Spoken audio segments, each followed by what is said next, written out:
Hey, how you doing? Welcome to another edition of Top 10 Worst Love Lists. The best of the worst. I'm your host for this evening's Odyssey, Dan Soul Knight, and together we shall go on a journey of enlightenment and a rejection of conformity and placation, a trade-off, if you will, between apathy and engagement, designed to liberate us from the ubiquitous confinement of our myopic forced perspective that's been imposed upon us by demons. Demons, I'm telling you, who seek the capitulation of our souls. Nothing less. I mean, yeah. And all of this, of course, while keeping within the stringent confines of a top 10 worst love list. Today's top 10 worst love list. Oh my God, this is easily the best, most comprehensive and revealing, empowering list that we've ever done here on Top 10 Worst Love. It's, of course, Top 10 Worst Signs that John Travolta is the Antichrist. And I know this list is going to be difficult for a lot of you to stomach, but I'm trying to give you this wake-up call, this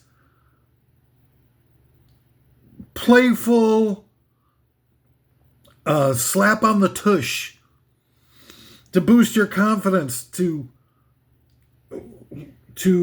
alert you to the many challenges and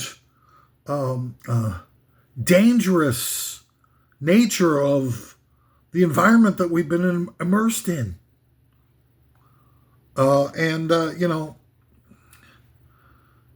Splash some cold water on you so you'll wake up from your stupor.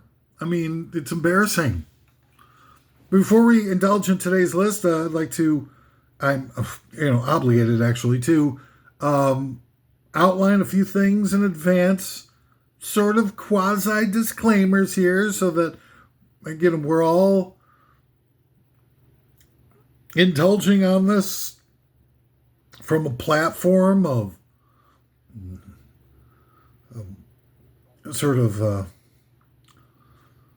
mutual respect and awareness.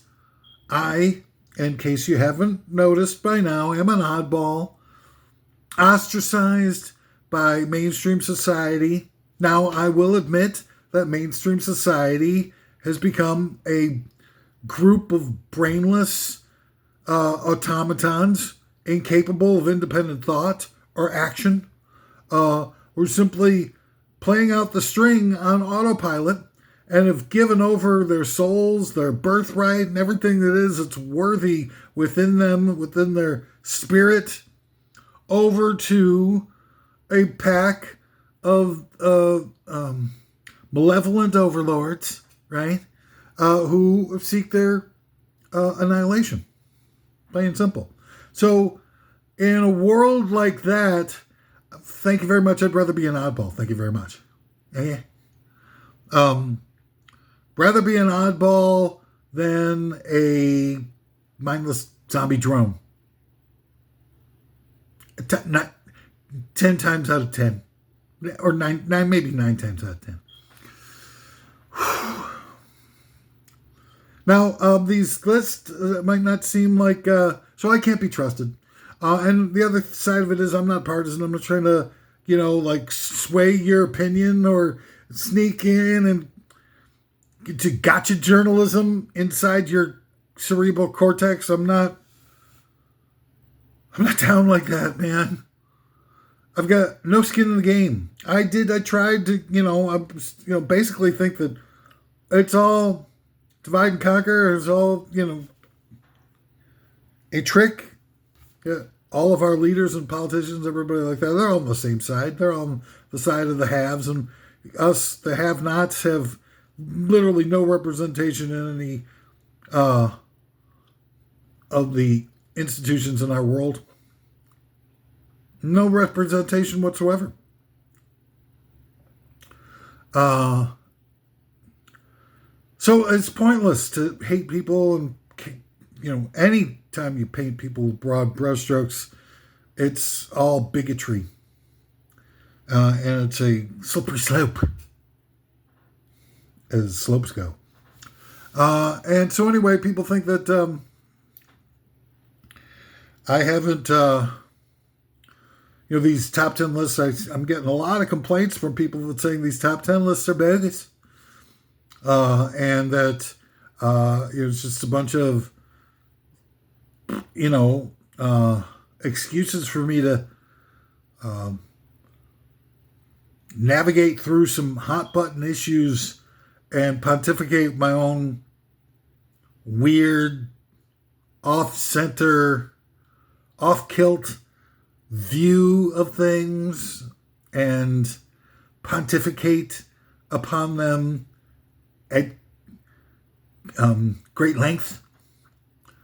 But no, sorry to say for all you naysayers, but these lists are put together. I have a team of former master brewers at Trappist monk breweries throughout Belgium, who gathered together with me outside of the Fontainebleau Hotel and take copious doses of vitamin B12 mixed with angel dust to come up with these lists. And they're totally on the level, dude, and whatnot. We have a sponsor for today's show, the enormously popular segment from the makers of Lean Cuisine. It's gasoline cuisine, burn off the calories, literally. And also from the producers of Last Tango in Paris, it's Last Django in Paris. Jamie Foxx is a steamy slavery love affair while he's murdering, what's that guy's name? Cal Jr.? That guy? Leonardo DiCaprio guy? Last Django in Paris, coming to a multiplex indoctrination center near you, and then Star Lautrec, from the producers of Star Trek comes Star Lautrec. Boldly go where no impressionist painter has ever gone before. Star Lautrec. These are so bad. Sorry. Anyway, but let's get down to the real meat and potatoes of today's episode. The top 10 worst signs of John Travolta's Antichrist. I'm going to just explain this a little bit to you. It is my opinion that you can follow along with the agenda of the social engineers who've been manipulating our society to create brainless, soulless, robotic quasi-humans out of us in order to train us to be, sleepwalking through life. Okay? So that we wouldn't pose any threat to them while they obviously committed, war crimes and hate crimes and, swindles, grifts ad nauseum on us right out there in the public, right there for all of us to see. Anybody with any kind of brain, any kind of functioning brain cells inside of that sparkling house on a hill that we refer to as our brains would have been able to see and, rise up against, do something to inhibit, although we never did.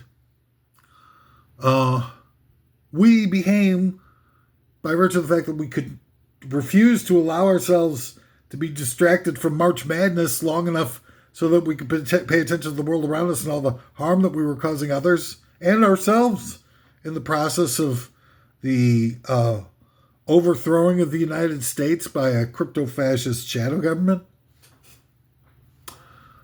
But we became soulless plastic Barbie doll cookie cutter inhuman garbage with our souls printed with airbrush on giant pieces of plastic.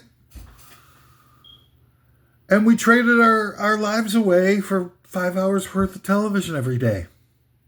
It's just that simple. And we, back in when I was being trained in grade school, they used to make fun of the Native Americans who sold Manhattan for $14 worth of beads. We sold our souls for 5 hours worth of TV a day. So, they used to, in class, when they talk about Manhattan being sold for a few beads, they were doing it to make fun of Native Americans. Like, oh, look at these dummies for $14. At least, compared to us, at least those Native Americans got $14 worth of beads. What do we have? Rewatching episodes of The Unbreakable Kimmy Schmidt over and over and over again. That's our lives. That's what we traded everything away for. So good, nicely done. Anyway, here we go. Top 10 worst signs that John Travolta... Oh, so I didn't get to explain that. So John Travolta would be in all these various different indoctrination devices disguised as entertainment. And if you follow along with his career, you could see the agenda as it sort of, the morphology of the agenda that they used against us to gradually whitewash everything that we are. I know it's difficult. It's a difficult concept to explain, but I think maybe if you hear this top 10 list, that you'll be able to glom onto it. I don't know. Everything, even the simplest of things, it seems like escapes most people's grasp. I mean, people are just so completely self-important and disengaged from objective reality that, because they're so perfect. I think they hear these songs like the beautiful song by whatever that lady is, Christina Aguilera, the indelible font of intellectual clarity. Beautiful when she says, and so I'm so beautiful, everything you are, whatever that line is. You're so beautiful. Everything you are, so beautiful. You're not beautiful. Beautiful is something that, first of all, is not a physical attribute. Beautiful is something that's inside you that's rarefied and tested trials and errors and learning experiences and lessons and overcoming obstacles in life. And it's not just something that you just are automatically. People who think that they're automatically beautiful and everything that they are, everything like that, just has no conception of what true beauty is in this life. It's earned. It's something that you become within you after sacrifices and doing for others and thinking of others and wanting to be loved and cared for, seeing something in this world, in people that you want them to admire you, so you respond in ways that make you stretch and aspire to things that builds worthiness within you. It's not something that you just get because some tarted up nobody sings somebody else's words in a song that you become automatically beautiful. You shouldn't look for validation like that. That's automatic. That isn't earned. You'd be just like anybody other one of these freaking goddamn spoiled brats that we have running around. That they replaced all of the, everybody in the creative endeavors. They replaced with a bunch of spoiled ass rich brats and posers and eye candy. And no wonder you're just a bunch of people who live ephemeral lives that have no depth. And so beautiful. Everything, you automatically beautiful. Perfect. Don't change. Don't do anything. No, man. Sorry. If you're damaged goods and you can't figure that out for yourself, then, I'm here to tell you that you're not automatically beautiful. And there's no physical attributes that match with the projection of what we believe is beauty. We'll say it all the time that you shouldn't judge a book by its cover, but nobody actually believes that in practice. If you go through your life and if like me, you look like me, people are frightened of you, scared. I had my doctor tell me that they didn't want me to come into the office anymore because I scared all the workers there that they thought I dropped dead on the way to the examining room. Serious. And they dumped me. There's no match between what people say and what people do anymore. The only thing that matters is what they do. We've been lied to for so long that we just believe the lies. It's like we think it's automatic. We expect people to lie and just choose to believe the lies. Because the lies won't damage our brainwashing. And people are really touchy about their brainwashing. They're really protective about it. Don't mess with people's brainwashing. And that's what John Travolta and our handlers do. Create the brainwashing. Anyway, let me get on with it. I think you'll follow along with it once I give you an example. Number 10, of the top 10 worst signs that John Travolta is the antichrist, or at least working for him. The TV show Welcome Back, Kotter. Now this is, back in the mid 70s or something like that. And they were, our captors had instructed their foot soldiers to do all kinds of different things to bleach the 60s out of our perspective completely. They did things like they made the Beach Boys' early surf music popular again. They put out these albums and artificially popularized them by giving them tons of spins on radio. So all these early 60s sort of polite white boy surf music, this very white bread at that point, sounding, she's my little deuce coupe. It's you take a look at what the Last Poets were doing, or Sly and the Family Stone were doing in the late 60s, and then to have in the early 70s radios stations being ordered to spin Beach Boys and re-releasing all those early Beach Boys tunes. You go from, the Last Poets to Little Deuce Coupe, and you'll see that because it wasn't just, the Beach Boys was just the opening salvo to whitewash America. They came right on the heels of that. They came out with Happy Days, a TV show dedicated to making us all believe that Happy Days was equivalent to living in 1950s suburban Milwaukee, where there were only white people. And that's what they were telling us, force-feeding us for, 7-something years. The most popular show on television was pounding into our skulls that the happy day, these days are ours, these happy days are yours and mine, happy day. White suburbanite Milwaukee. Oh, I forgot how great it was to not have anything besides innocuous little nothing 30-minute melodramas, comedy stuff, and all that stupid-ass mayonnaise shoved down our throats. And then they followed it with Grease. Well, I'll get to that in a little bit. But right in the middle of all that, they also attacked us from a different angle with shows like, things like the TV show Welcome Back, Kotter, which was, again, a giant hit fronted by John Travolta, who was Vinnie Barbarino. Hey, I'm Vinnie Barbarino. Hey, Vinnie Barbarino. Hey, what's up, Mr. Kotter? I'm so confused. That was his big line. I'm so confused.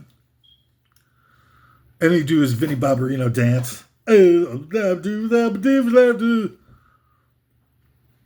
Everybody was so happy. But what it was glorifying the sweat hogs, which were a bunch of ignorant, stupid a-holes. And the show really, I mean, of course, it exists on two different levels, like everything in our cultural apparatus does. On one side, it's, giving you a plot within a show, like Vinnie Barbarino gets so confused is the plot of the episode itself. But the real plot in the real world is that the producers of that show and the people who greenlit and everything like that wanted to glorify being dumb and make it seem cool. And they did. And sure enough, they didn't just, viewing public by and large, didn't just nibble at the bait. They swallowed it hook, line, and sinker. And, just look at the proof is in the pudding. We now have in today's modern day society, we've got a average reading level of fifth grade. Fifth grade. Well done, Vinnie Barbarino. And, John Travolta was the guy, man. He was the guy. And he continued to be the guy. Number 9 of the top 10 worst signs of John Travolta is the Antichrist, Saturday Night Fever. Okay? Here's a movie. They created an entire aesthetic to immerse people into completely. It wasn't no longer just recycling sort of 50s stuff to whitewash people and make them forget what happened in the 60s and what that whole thing was all about, and anti-establishment stuff and all that. Now they're creating a brand new immersive aesthetic to dumb down people even more and get them to conform. And I know a lot of today's people will be like, how could you say that about Saturday Night Fever and disco? Disco is like such an incredible cultural achievement. I mean, it takes a real ignorant freaking moron to think that disco elevated anything in our lives. And it's just another opportunity to just, all this revisionist history where people are trying to make up a bunch of things that serve the agenda of the ruling elite to create more divisiveness within us and to, continue to dumb us down. But the fact of the matter is, when disco survived, and I don't repeat myself, but, it's within the context, think about contextually what this was, 77 or 76 or whatever it was, the disco started really being implemented. The disco initiative was implemented. Was just, a few short years away from, such, revolutionary, high-minded stuff as, Sly and the Family Stone and, aspirational types of liberating ideologies and intense intellectual and virtuosic expressions of art, literature, imagination, movies and music, and protesting about the injustices of the world, not just the Vietnam War, but all of the injustices foisted upon us by corporate America and the upper class of the world, and then all of a sudden having it rapidly emasculated by treacly and inoffensive, just flat out dumb acts that were just infantile in nature, like Foghat and Bad Company and Melanie and stuff that would just completely sucked any intellectual elements out of all of our cultural components until there's really kind of nothing left. And at the same time they start infusing movies with all kinds of programmatic messages, like The Godfather, glamorizing criminal activity and criminals as they groomed large swaths of viewership into, being, sort of worshiping criminality and thinking it's cool. Look at all those cool people that they put out there as criminals in movies and in television, and living glamorous lives and stuff like that, that are just, regrettable. Oh, look at John Wick movies and how they make Keanu Reeves seem so cool. He's like, whoa, and it's just a nonstop spree of bludgeoning and dehumanizing murders, hundreds of murders, done in stylistic ways where you think like, wow, isn't that cool? And it's not, there's zero plot. There's hardly anything that anybody ever says. It's just a bunch of like cool little tropes and glib little, it's almost like they're speaking in bumper sticker talk. And it's profoundly damaging to who we are, to the point where we aren't even human anymore. And Saturday Night Fever and the Disco Initiative were all part of this. It was the first, I think, all-encompassing, multi-tiered indoctrinational effort that governed all aspects of the creative mainstream in our society. And like a lot of these revisionists and things like that are trying to use it as a wedge issue for people saying it's people who are anti-disco or anti-gay or bigoted against black people or anything like this. And anything like that at all. The thing that most people hated about disco, the things that most people hated about disco music at the time were the polyesterization of the American persona, maybe mostly male. And so, the polyester suits, the giant, huge racks of gold chains. What do you think I was going to say?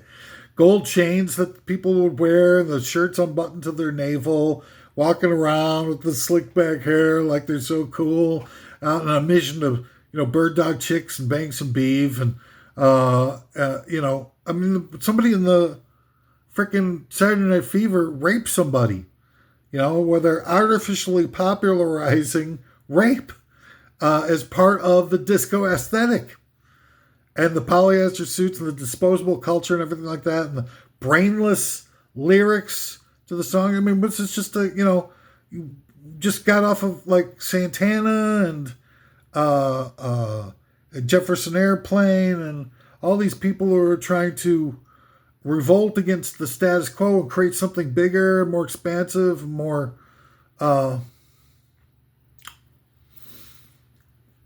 aspiring. That we're all being, totally 180 on the intellectual content of music, which at one point back in like the mid 60s with Dylan and the Byrds, and,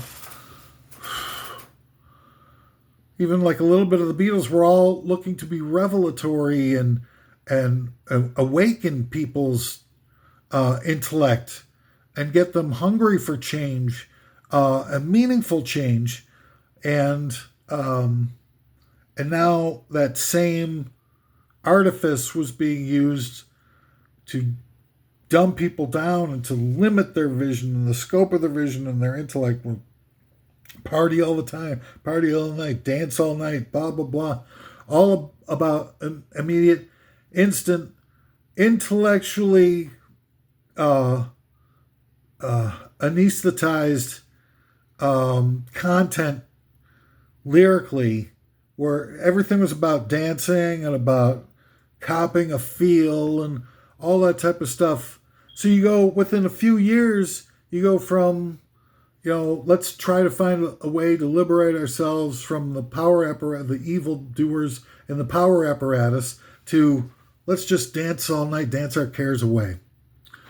That was a big part of it. And then the incessant blaring bass drum beat, and there was a very strict limitation on the amount of beats per minute that those songs were allowed to be produced in, where the beat is always the same. It's always doom, doom, doom, doom. Within, like 120 beats per minute or whatever the hell it was. I don't remember. But it was a limitation on how many beats per minute that you could have. So it was all homogenized. And then you had, it was terrifying. And it had nothing to do. The gay community was so much smaller back in those days than it is today, that most people had, very little awareness or exposure to it at all. And not a lot of people were out, because most of the states in the Union didn't legalize gay sex. Legalized gay sex until like the 70s and 80s, 90s even, I think. So it wasn't, people didn't, there were some idiots and stuff like that. Like there aren't any idiots today. It's today's, like, the gold standard for idiot manufacturing, it seems like sometimes. It's like the heyday of idiots. So yeah, of course there were idiots. I've said this on previous episodes, I had a lot of gay friends back in those days who were out and proud and, liberated and all kinds of things like that. And I remember at least on 2 occasions where we were physically attacked over it. And it was scary as hell. So prejudice and bigotry existed? Of course it did. It's worse now than it was back then. And in many respects. And it's just hatefulness and myopic visions of others and judging people on what they are instead of who they are has been a flawed aspect of the American character since day one. And the day they created the Constitution, they said that black people are 3/5 of a human being and women are 0% a human being. And they put it into law, the whole identity that they put forth in the Declaration of Independence of all men / people are created equal and, owed something because of their, divine right of being able to pursue happiness and equity and all that kind of stuff was bulldink. It revealed the Constitution was written by the same guys. It was only 10 years later, after they wrote the Declaration and the Constitution, the one that really mattered, the one that created laws that we were to live by, that was our entire country was formed within. That document said 3/5 a human being. The Declaration was just an ornamentation, really. I think it was just really an army recruitment tool that they designed specifically to say, hey, look, you join the army and you fight for the revolution, you're going to get all men created equal. And I think the first person who was killed in the American Revolution, Christmas Addicts, I forget. I'm sorry, but Christmas Addicts, right? Was a black man. So there were freemen that were fighting this war. And of course, the serfs and whatnot made a big part of it. They had to provide food and shelter for the Patriots army and stuff. So you had to, do something to fool them into, they couldn't have a commercial campaign. You could do a be all that you can be type of commercial campaign back in 1776. So they did what they could to fool people into fighting for what turned out to be just more of the same. More taxation without representation. Our taxation without representation is worse now than it was probably before they kicked the British to the curb, the monarchy. So that's Saturday Night Fever. And who's at the head of Saturday Night Fever? John Travolta. Wow, what an incredible coinkydink.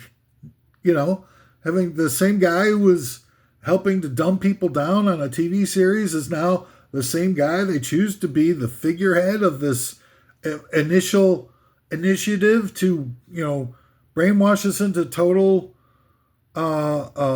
relentless conformity and stupidity.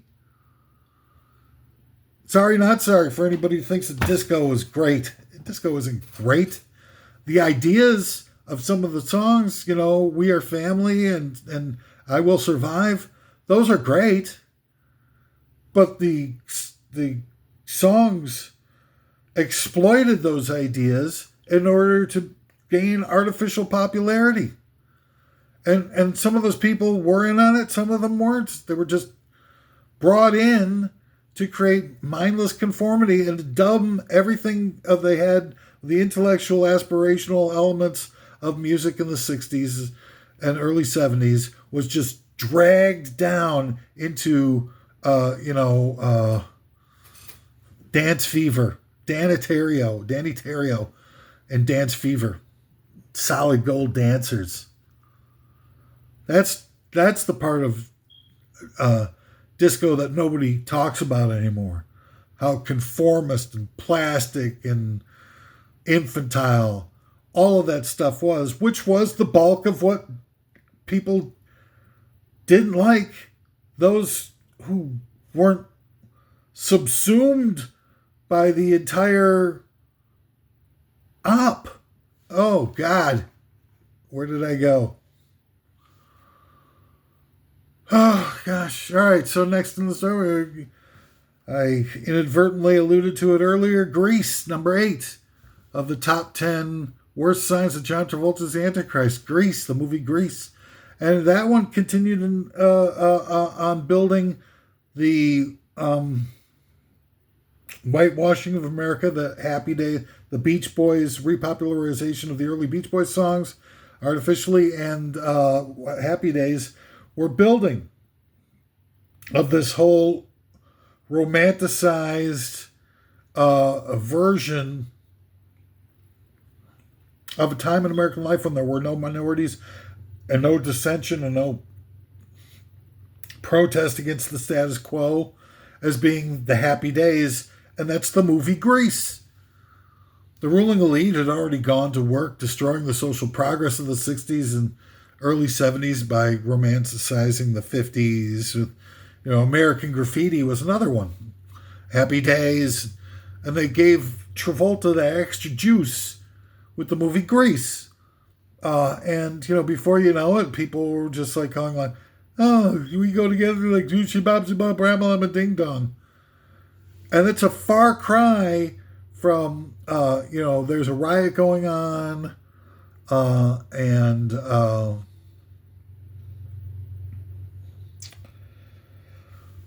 all this, liberated music was happening and liberated ideas and idealism and stuff like that. to going boop shabop shabop ramalama ding dong, right? The answer, my friend, is blowing the wind. Turned into the answer is boop shabop shabop ramalama ding dong. In 10 years, thanks to these guys. And that I'm saying that stuff is messed up because it placed a thick coat of lacquer over our souls that we've yet to tunnel our way out of. And you get, think about it like this. In the 1950s, 20 years before Grease, you had another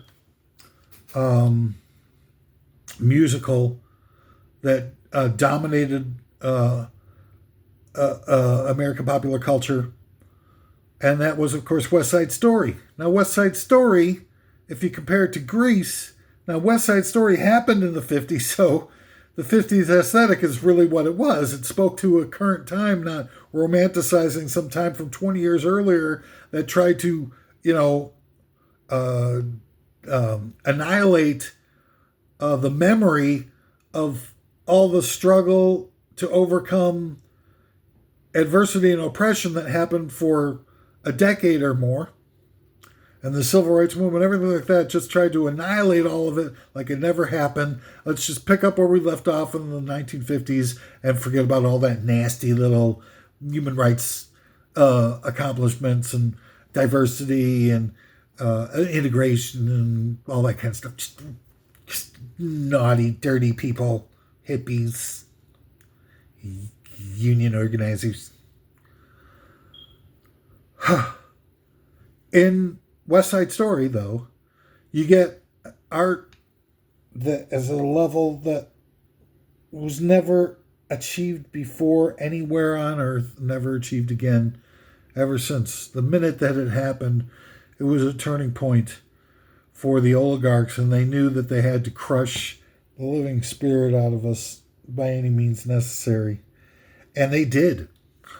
Because, if you look at, not just the amazing scope of the melodies and lyrics and aspirational elements of the libretto in West Side Story, but you also have a fearless, confrontational look at all of the real elements that were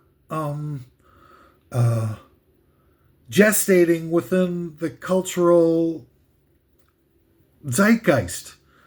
In the song Officer Krupke, you have them talking about, sort of social injustices and drug use and abuse by parents and abuse of drug use by parents and how that affected their kids in ways that you never saw again in popular culture, ever. Talked about in any sort of, realistic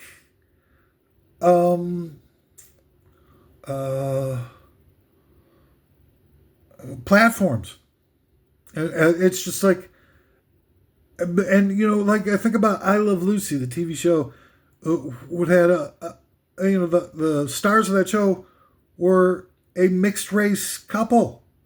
And think about the fact that since the 1950s in I Love Lucy, there's never been another there wasn't another TV series of that level of popularity that had an interracial couple for another, 60 years.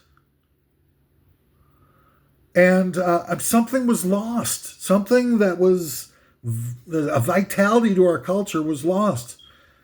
It's 1953 when Eisenhower took power. That was the end of the American experiment. I think that it was just, it was the people who had funded Nazi Germany, who were still around and never got punished after World War II, or just left to their own accords and just simply came in and bought their way into having Eisenhower, the head of the military, become president, and Nixon, his little, river troll. And from that point on, the minute Eisenhower gets into the White House, the United States is never the same again. They just went on a spree of neutralizing creatives and any progressives that had any kind of leftist lean whatsoever, and just annihilated, destroyed it all. Whether it be overt McCarthyism and House Un-American Activity Committee and Payola scandals, everything like that the government was actually engaging in purging our society of lefties, to the underground scene after McCarthyism that destroyed every leftward-leaning individual with a mainstream level of popularity. And then eventually they consolidated enough so that they would never let people of lefty ideology into the mainstream at all.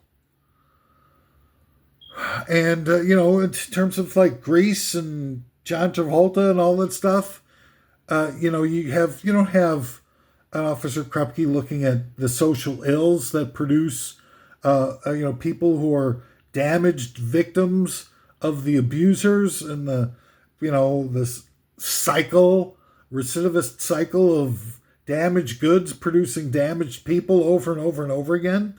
Instead, you have like summer days drifting away with the ding ding ding ding, like bobblehead dolls that have absolutely no relevance to anybody's real life or anything like that. It's just all a bunch of like fluff, marshmallow fluff. Number 7 of the top 10 signs that John Travolta is the Antichrist: urban cowboy. See them. They're using John Travolta and all of these emerging psyops cultural experiments to manipulate an aggregate mainstream cultural movement towards further and further ignorance and disassociating us with any depth. Urban Cowboy was the next one they used John Travolta for. And that was like in the, I think, early 80s, if I remember correctly, to influence people. Being a cowboy was somehow glamorous, and going out to honky tonks to get plastered and act a fool was a life well spent. Now, I'm not going to degrade the whole idea of, agrarian society and cowboys and, life of a farmer or small towns or anything like that. I'm not out to do that. I don't know anything about it, first of all. I wasn't raised in any of that stuff. But it would seem to me that, people are people wherever you go. There's nice people and not so nice people. And the minute you start saying that, all cowboys or all Southerners or all, people living on farms or in small towns are dummies and, just want to go out, fight a bunch of wars and shoot off their guns and kill a bunch of people of color and gay people and stuff like that. It's just stupid. Who would believe that? Like everybody, unfortunately. But, these movies will portray these people as just a bunch of cookie cutter, sort of indoctrinational elements that get us to believe that it's just like hokiness. And then people will model themselves after the hokiness. So whereas before, like things like Urban Cowboy and, a bunch of other, social Darwinism things that rewarded people for ignorant behavior, like Kid Rock. And so I love this bar. Was it Toby Keith? I love this bar. And, Try That in a Small Town, whoever that guy was, I forget his name. That guy, the system rewards those types of things. And so we see a lot of those types of things. And so a lot more people conform to that because they see it being rewarded in our cultural mechanisms. And before you know it, you got a lot of other copycats, trying to act like, was it Jason Aldean who did Try That in a Small Town? I mean, that's like a call to, that should be Like if there were more lynchings that increased after that song became popularized, the people who were try that in a small town that put that together, and the people who spun it on radio should be tried as accessories after the fact. Who incited that violence, incited that hatred. But that's social Darwinism, man. That's how that works. They reward people for creating ignorance, for creating obscene and violent impulses, and making them seem attractive and making them seem laudable. And that's the true nature of the evil that we're, being conquered by. And Urban Cowboy is part of that. And John Travolta, again, titular figurehead of that one, wasn't he? And then we're not even halfway over with John Travolta. Number 6, the top 10 worst signs of John Travolta is the antichrist. Look who's talking. So now, think of it contextually in terms of the timeline. Reagan has taken over, and the whole Reagan revolution and all that stuff. Remember, Ronald Wilson Reagan is his first name. Ronald Wilson Reagan, and the beast whose name is the number 666. There's 6 letters in each of his names. He is the man. He's the demon whose name is the number 666. And as him and his gang of misanthropes and intolerant ding-dongs came into power and influence, all of the 60s was dead by that point. All of everything that people were trying to do to liberate each other, to live peacefully, coexist with people of different colors, persuasions, religious affiliations, and sexual orientations, really was over from that point on here in this country. And then they started chopping the upper tax brackets in half, and then by a third, and then it's just kept decreasing the amount of percentage of income for the ultra rich, and and closed all the mental health facilities, and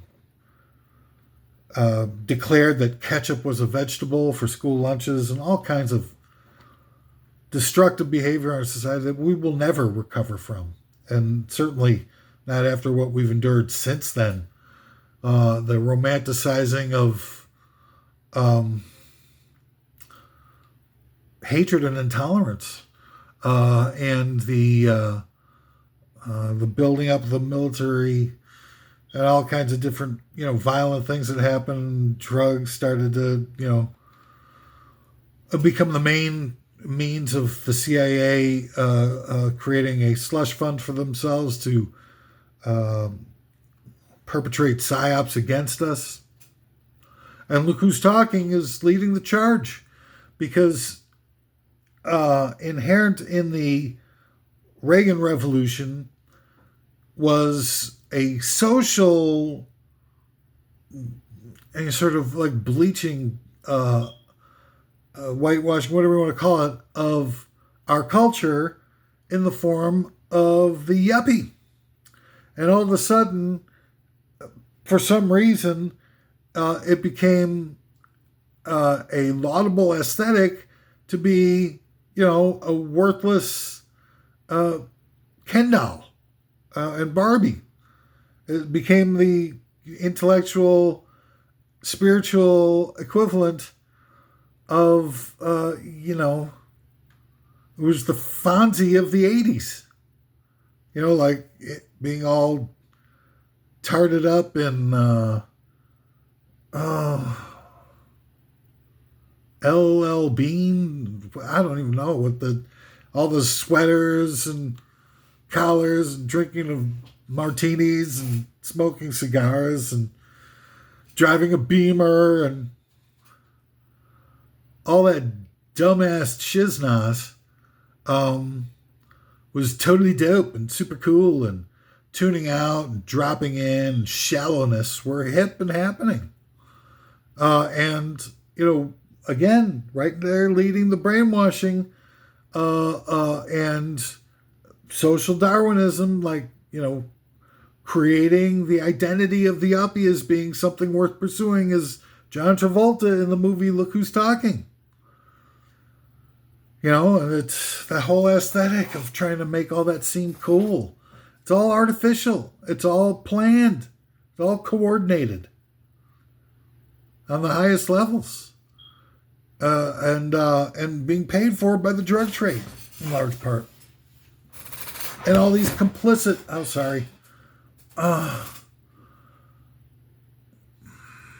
sellouts in the corporate owned media who would act like a third-party outsourced propaganda ministry. Now, we could never have, in a surreptitious police state, in a crypto-fascist society, you can't have a government-owned propaganda department like they did in Nazi Germany and Soviet Russia and all that kind of stuff. You had to do it on the sly. And I don't mean Sly Stallone, but you had to do it on the sly. And it's just a matter of, hiding it. But that doesn't mean it's any different than any ordinary propaganda ministry would act. It's just done by the private sector being compliant. And they probably had, some of these crypto-fascist nabobs and lapdogs who were, placed into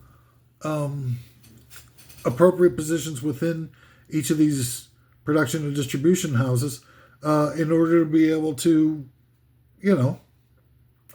guide the agenda towards and coordinate the agenda towards what they were doing on a macro level in society at large. They wanted people to be more conformist and cookie cutter and to wear, logos that identify that they were in league with the, complicit sellout of the human race. And the cultural apparatus was ready by that time, was consolidated enough into the hands of so few people, and all those people, were all gigantic, ultra right-wing fascists. And they did, Look Who's Talking as part of trying to brainwash people into being yuppies and thinking yuppie ideology is cool. And their poster child for that was John Travolta. Number 5. Now, top 10 worst signs that John Travolta is the antichrist, or certainly working for them. Him. They. Time went on. The yuppie identity and Reagan Revolution kind of, faded into the background, I guess, a little bit. And the gentrification and sterilization of places like Manhattan, pretty much taken root, and the damage was done. And, punk was dead. Everything was dead. Prague was dead. All kinds of self-expression was dead. It was completely gone, absent in totality from the American dialectic. But it was time to glamorize drug use because now the CIA needed to ramp up their earnings, off-the-book earnings from drug sales and distribution in anticipation of what they were going to be doing in Afghanistan to take over their poppy fields on September 11th. So they created a whole new identity through popular culture, and the focus point of that was Pulp Fiction. Okay? And tons of people would see Pulp Fiction and go like, wow, that seems pretty cool. I mean, they made heroin addiction and being a criminal seem like the coolest thing ever. Sam Jackson, coolest guy ever. John Travolta looking pretty damn smooth, and those slick dance moves with the absolutely stunning and, seemingly totally down for all kinds of hanky-panky. Not Eva Braun, that wasn't Eva Braun. Who was the lady who was doing it? Emo Phillips. The lady, she's married to Ethan Hawke at the time. Uma Thurman. I mean, who didn't want to be, John Travolta dancing with Uma Thurman? I remember Uma Thurman was sending out the signals like she was down. She's her naked feet and stuff like that. And, that's an extra little tasty tidbit and whatnot. And she's like snorting coke with John Travolta. I mean, who's not going to be like totally down for stuff if you're snorting coke with John Travolta? Or she thought it was coke. It turned out to be very extremely potent heroin. Even though they, CODs almost and stuff, it's still pretty, comes off like a lot of people, I think, are like looking at this stuff going like, she got into a little bit of mischief, but till then, things seemed really freaking cool. And they won the dance contest, right?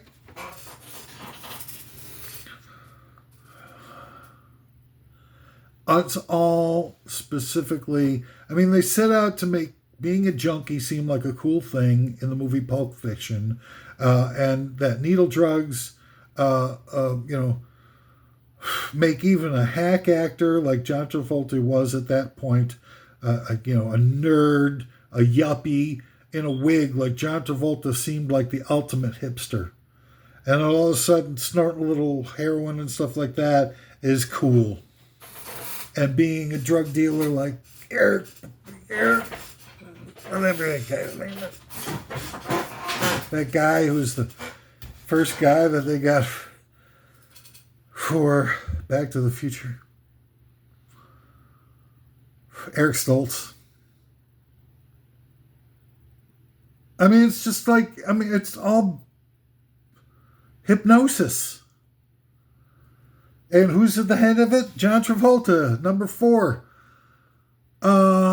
Top 10 worst signs of John Travolta's and antichrist. I don't know if I have the timeline correct on this one. So this next one might be number 5, and Pulp Fiction might be number 4 in terms of the timeline. Primary colors. It's a movie, the mid-90s, something like that. Overlord started to ramp up their conversion of the cultural apparatus into a full-blown, I'm reading my notes here, I apologize, all-encompassing, immersive, third-party outsourced propaganda and social engineering ministry. They changed the laws so that Clear Channel could take over like 80, 97, 80, 75% of the major market radio stations in the country. And they invented Rush Limbaugh. So it was all like a very measured and planned out subversion of the American public and their thought processes, and replacing entertainment or informational radio with pure propaganda and right-wing, ultra-right-wing hate propaganda. Fox consolidated their power around this time and founded Fox News with the help of expert propaganda ultra-Nazi Roger Ailes, and John Travolta is deployed in the movie Primary Colors, where he appears as basically like Bill Clinton and proceeds to make him look like a hypocritical womanizer, a super enormous bum. The same thing that all the Clear Channel, Fox News, and on-air personalities were trained to do as well. So it's like this convergence. So you see that they're starting to connect the threads together and creating a dominating weave of hate and propaganda in all aspects of all cultural mechanisms, where they're now interwoven and connected and managed by a singular, resource that was giving everybody their marching orders at the same time, so they would all act in coordinated fashion. Before you know it, they're ramping up the use of the term Sleepy Joe, for a couple of months leading up to the presidential debate of 2024, and lo and behold, Joe Biden falls asleep during the frickin' presidential debate. It's that coordinated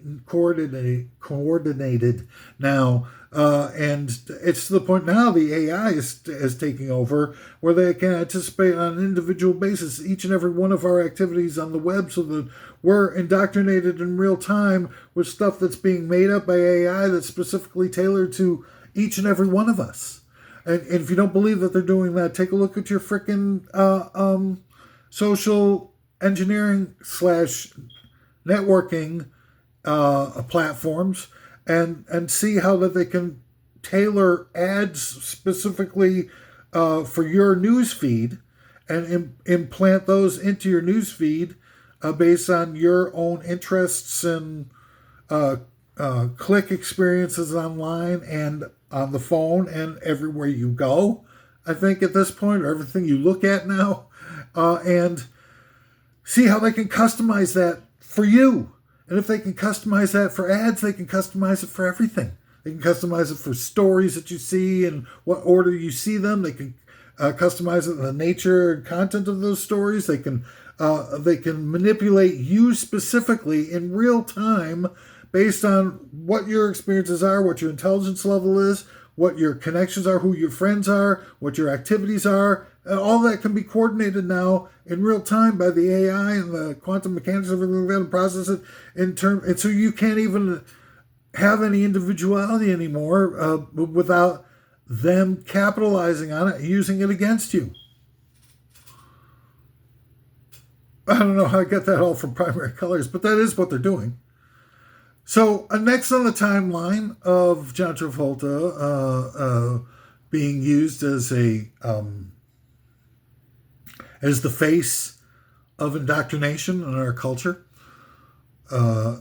also known for the purposes at hand as the top 10 worst signs that John Travolta is the Antichrist. Number 3, wild hogs.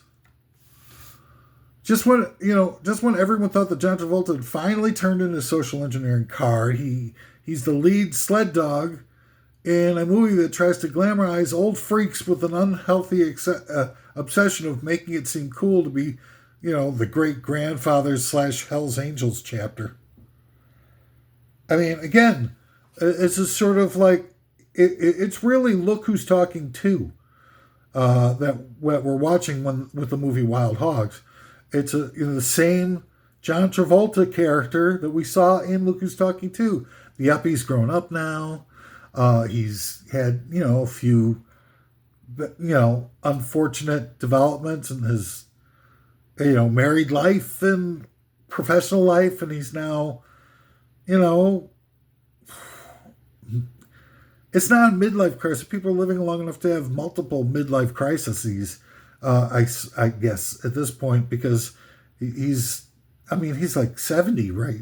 Something like that, whatever these people are in this stupid ass movie.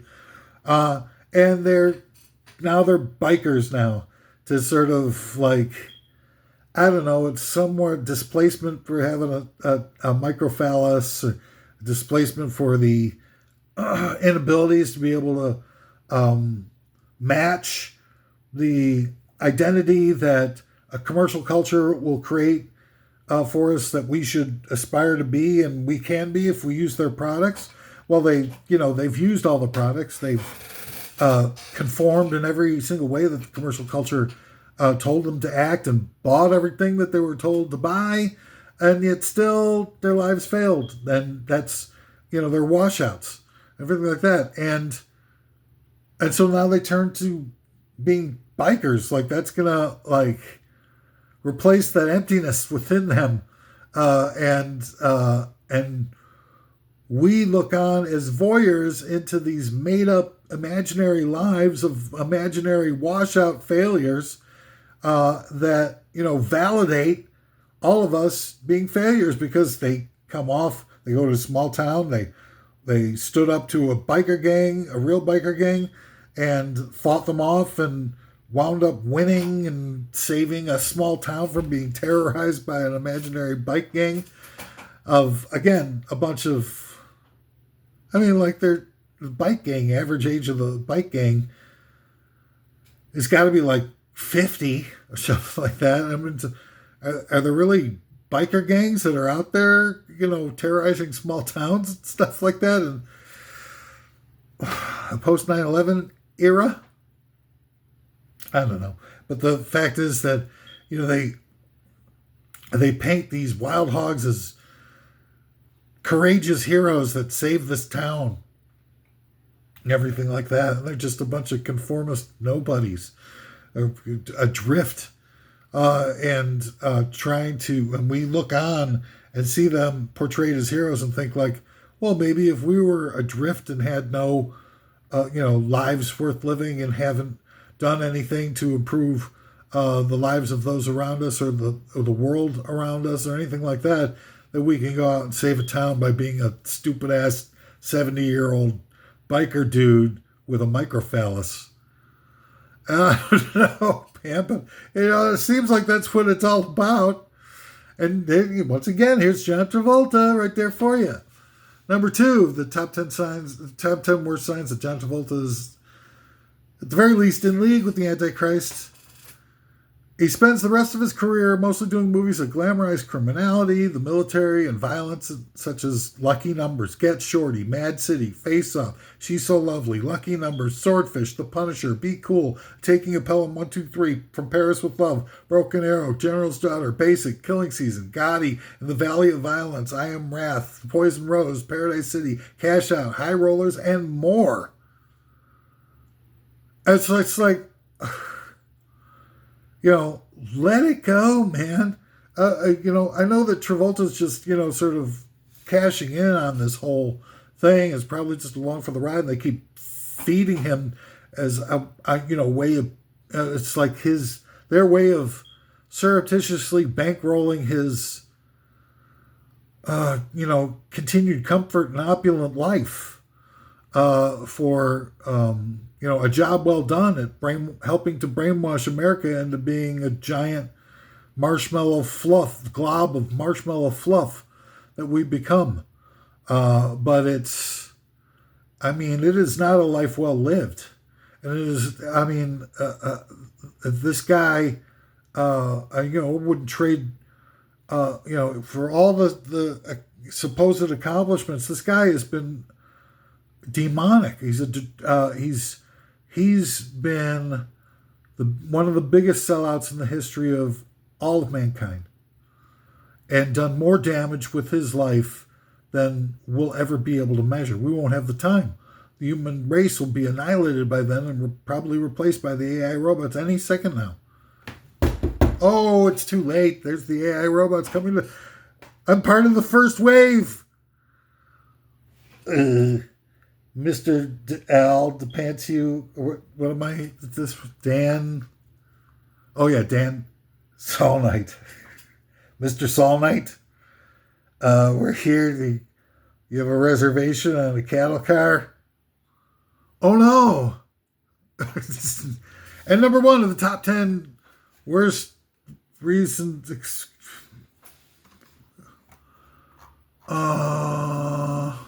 Signs that John Travolta is the Antichrist, or at least in league with him. And number 1 is, I got nothing. I got nothing left. I've done it all. I did it in 9. I get the bonus. All right, so we get to knock off early. I only got 9 for today. So there you go. What an incredible pleasure it's been to be able to be here with you once again, delving into the deep, dark side of humanity. And I think that knowing is half the battle. Once again, just to remind everybody, everything I said here is just opinions. I'm just, here just saying what I'm seeing. You know what I'm saying? So whatever, generative or semi-intelligent power that's here in the universe is, I'm just channeling it through me. This isn't, stuff that I'm coming up with. I'm just, calling it like I see it. All right. So anyway, if you hate everything that I'm talking about and everything like that, you hate me for saying it, sorry to hear that. I'm just, this is a labor of love, and I got nothing to gain, nothing to lose certainly, but nothing to gain from doing this. I'm just doing this because, I've been fighting for a better world, for decades. I don't know why I decided to, try to bail out humanity. It's like, when you see something that you love in trouble, you want to help save it. I don't know what to tell you. That's the entire reason why I do this type of stuff. And I could say that, with total honesty, that I'm just out here trying my best to make the world a better place for having been here. And I just want something more, absolutely love music. I love the wonderful, amazing people that I've collaborated with over the years, and I've had, just horrible luck and interpersonal emotional connections in my life, and I just completely, missed out on that. And so I'm trying my best to channel that energy and that time into becoming a social critic and trying my very best to use that part of who I could have been as a human being and apply it towards the greater good. I don't know. But anyway, let's try to smash the like button. Don't forget to smash the freaking like button.